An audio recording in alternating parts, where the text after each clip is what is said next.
अस्सलाम वालेकुम friends, welcome to another video. नई वीडियो में आप सबको खुशामदीद। तो नाज़रीन, आज हम लोग बात करेंगे कि सऊदी अरेबिया में जो गवर्नमेंट है उन्होंने एक नया कानून लेके आए हैं जो कि बाहर से जो लोग आके यहाँ पे सेटल होना चाहते हैं उनके लिए कैसा है, बेनिफिट होगा या नहीं होगा, उसके बारे में डिस्कशन करेंगे। हमारे साथ हैं जी नवीर साहब। नवीर साहब अस्सलाम वालेकुम, कैसे हैं आप? ठीक हैं? मैं ठीक हूँ, आप बताएं आप और कैसे हैं? अल्हम्दुलिल्लाह। तो कैसे हैं जी, आपकी सेहत तबीयत ठीक है? अल्हम्दुलिल्लाह, अल्लाह बहुत पाक दिनों बाद नज़र आए हैं, किधर चले गए थे आप? का बस आपके पास ही रहते हैं। अच्छा अच्छा, चलें नवीद भाई, ये डिस्कशन करें थोड़ी सी।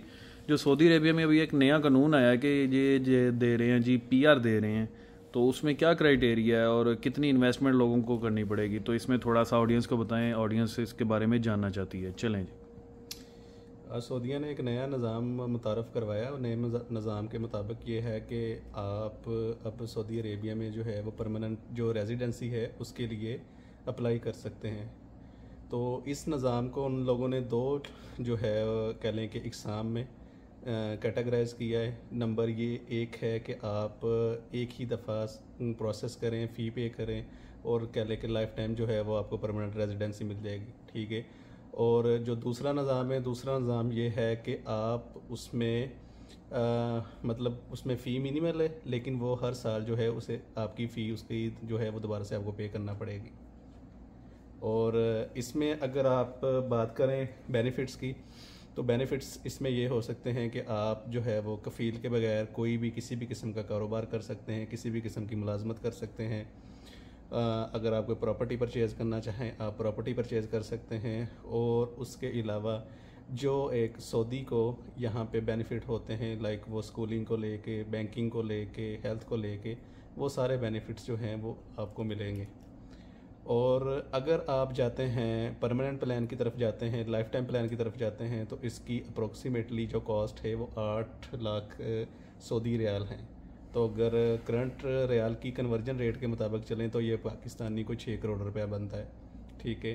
और अगर हम इसकी दूसरी कैटेगरी की तरफ जाते हैं जो कि हर साल जो है आपको रिन्यू करवानी पड़ेगी, उसमें यह है कि आपको 1 लाख जो रियाल है वो हर साल पे करना पड़ेगा। तो मेरे ख्याल में ये एक अच्छी अपॉर्चुनिटी है, इसे अवेल करना चाहिए, ख़ास तौर पे जो कारोबारी हजरात हैं।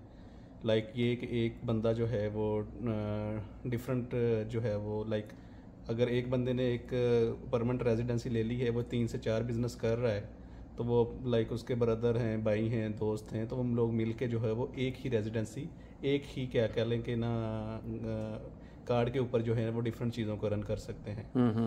तो बाकी अगर हम इसकी हिस्ट्री के बारे में जानें, हिस्ट्री के बारे में देखें, तो सऊदीया में पहले ये भी था कि इन लोगों ने खारजियों के लिए जिस तरह ये मोबाइल्स वगैरह या डिफरेंट कारोबारी ऐसे मामला जो हैं वो बिल्कुल ही जो है वो खारजियों के लिए ख़त्म कर दिए थे। तो अच्छा। सारे के सारे जो रूल्स हैं, लाइक आप कफ़ील के बगैर कुछ नहीं कर सकते थे।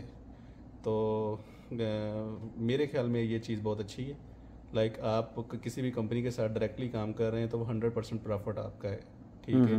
आपको किसी भी किस्म का मार्जिन जो है वो किसी कफील को नहीं देना पड़ेगा। तो इसकी वैलिडिटी है नवीद भाई कोई? जैसे आप कह रहे हैं 6 करोड़ या 8 लाख सऊदी रियाल अगर हम लोग इन्वेस्ट करके यहाँ पे पीआर ले लेते हैं, उसकी वैलिडिटी क्या है? कोई वैलिडिटी डिसाइड हुई है कि कितने साल तक वैलिड है अगर आपने इतने पैसे लगाए हैं?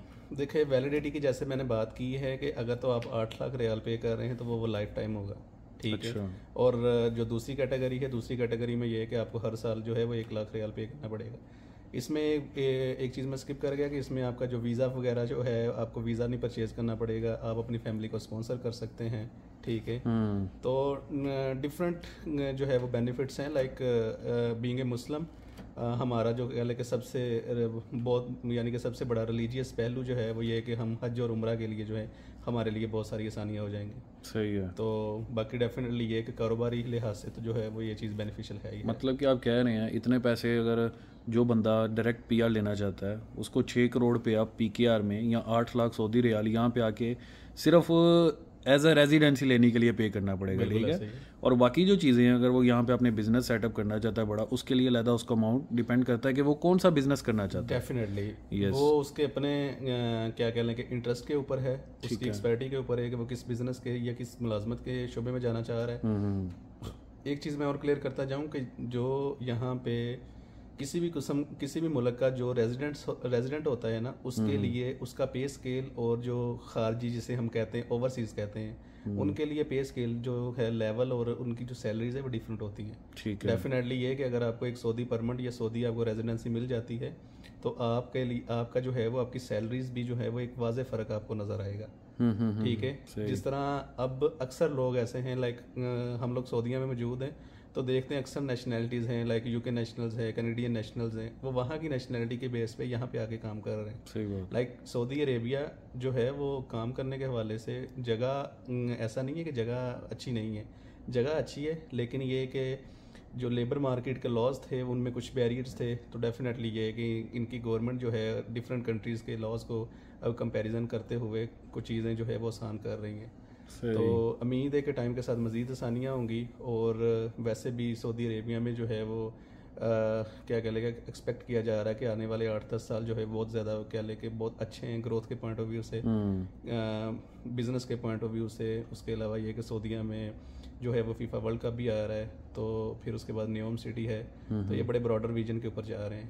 तो आई बिलीव जो लोग इंटरेस्टेड हो उनको इस चीज़ के लिए लाजमी कोशिश करनी चाहिए। वन मोर थिंग नवीद भाई, ये जो अभी आपने दो जैसे वीज़े की बात ही कर लेते हैं। एक्चुअली पीआर भी एक वीज़ा ही है, नेशनलिटी थोड़ी मिलती है, वीज़े की कैटेगरी में ही आता है ना कि आपको पीआर मिल गई है, तो उसी की बेस पे आगे आप किसी दूसरी कंट्री में जाते हैं तो उसी की बेस पे अप्लाई भी कर सकते हैं। एग्जैक्टली। तो एक क्वेश्चन ये है, आम बंदे को इससे कोई बेनिफिट है कि नहीं? सम अप करते हैं अपने कंक्लूजन को। आम बंदा जो हमारे जैसा है उसको इसमें क्या बेनिफिट है? देखिए आम बंदा जो है वो जो इस चीज़ के लिए अप्लाई करता है और उसे ही वो मतलब सऊदी ग्रीन कार्ड, ये सऊदी जो है वो रेजिडेंस परमिट मिल जाता है। तो मैंने जैसे आपको ये चीज़ बताई है कि उसकी हॉस्पिटलाइजेशन, उसकी स्टडी बच्चों को लेके फिर मतलब लाइक जो एक सऊदी को बेनिफिट्स होंगे सब कुछ उसे मिलेंगे, वो सारे के सारे बेनिफिट जो हैं वो उनके लिए भी होंगे। मतलब कि जो ऑलरेडी पाकिस्तान में या अपने होम कंट्रीज़ में बिजनेसेस कर रहे हैं या उनके पास सरमाया का है काफ़ी ज़्यादा, वो इस चीज़ को अवेल कर सकते हैं, इससे बेनिफिट हासिल कर सकते हैं। बिल्कुल ऐसा ही है, ठीक, बिल्कुल ऐसे है ये चीज़ है। और उसके अलावा इस चीज़ को करना भी चाहिए क्योंकि यहाँ पे बिजनेस का जो है वो बहुत ज़्यादा स्कोप है।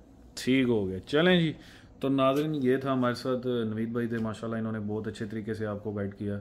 तो अगर आपके जहन में फिर भी कोई किसी किस्म का सवाल है ना, आप नीचे कमेंट्स में मेंशन करें, हम इंशाल्लाह उसका जवाब देंगे। तो इंशाल्लाह मिलते हैं नेक्स्ट वीडियो में, तब तक अपना बहुत सारा ख्याल रखिएगा। टेक केयर, अल्लाह हाफिज़।